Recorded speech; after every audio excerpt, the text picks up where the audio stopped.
So, this is another border video. A couple weeks ago, I left Mexico, as I told you, and the guy at the border basically accepted a bribe and let me leave without paying the full amount. Didn't do any paperwork, didn't process nothing. In that time, I put up a video about that. And yesterday, I crossed back into Mexico, and the experience was a little interesting. The same guy was there, but it wasn't in the morning, it was in the afternoon. And for some reason, the president of Mexico had instituted a new policy that you can't just come in without paying, you have to pay right then and there. But on the back of the Visa card, it says you have 30 days to pay. So basically, they issue a Visa and you have 30 days somewhere in the country to get to a bank and pay for your Visa. And if you don't, well, when you leave, you pay a fine. But this time, the guy said everybody in our car had to go pay. And we couldn't leave unless we paid. It was really weird. But put that aside for a second, because I want to draw attention to something that's really, really crucial and really interesting.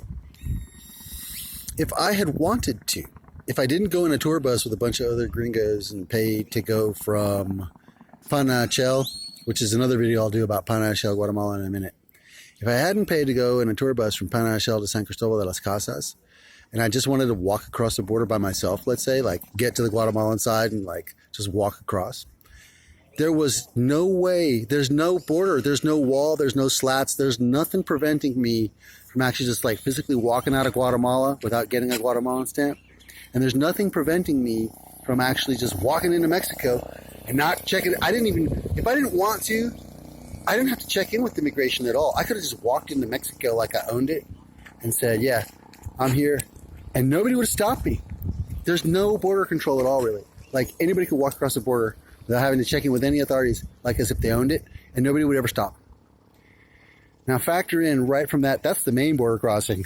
That's where like you're supposed to officially cross, and you can just cross without having to check in with anybody at all.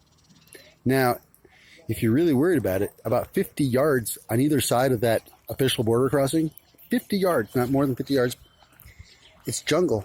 There's no walls, there's no slats, no steel slats, there's nothing. There are a bunch of paths though, and there are no policemen. And people are coming in by the dreads. Seriously. In the experience that I just saw,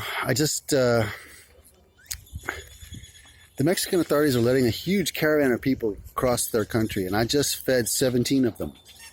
A couple of families with like 9 children, and they hadn't eaten since yesterday. And they're at the bus terminal in a place called Arriaga.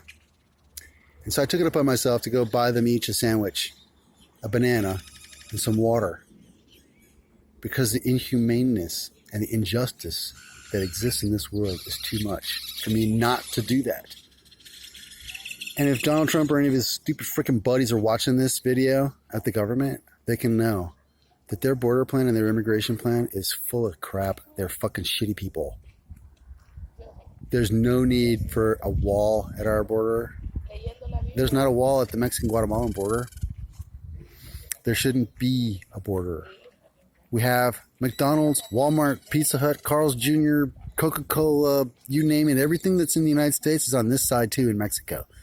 The only good purpose the border serves is to help the mafia or get money for the government. But other than that, the border only separates two people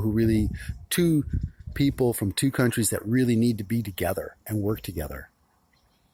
And so now my message is, soon in the world there will not be a border between the United States and Mexico, and Donald Trump's idea of a border wall will be fucked.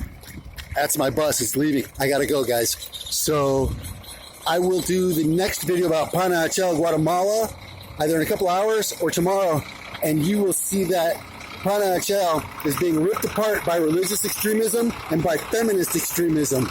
And boy, is it a nut job there. Because anybody who's living in Panachel right now is either suffering or part of religious extremism or sexist extremism. Thanks. Leopold Richard Bamberg reporting to you from the road near Arriaga.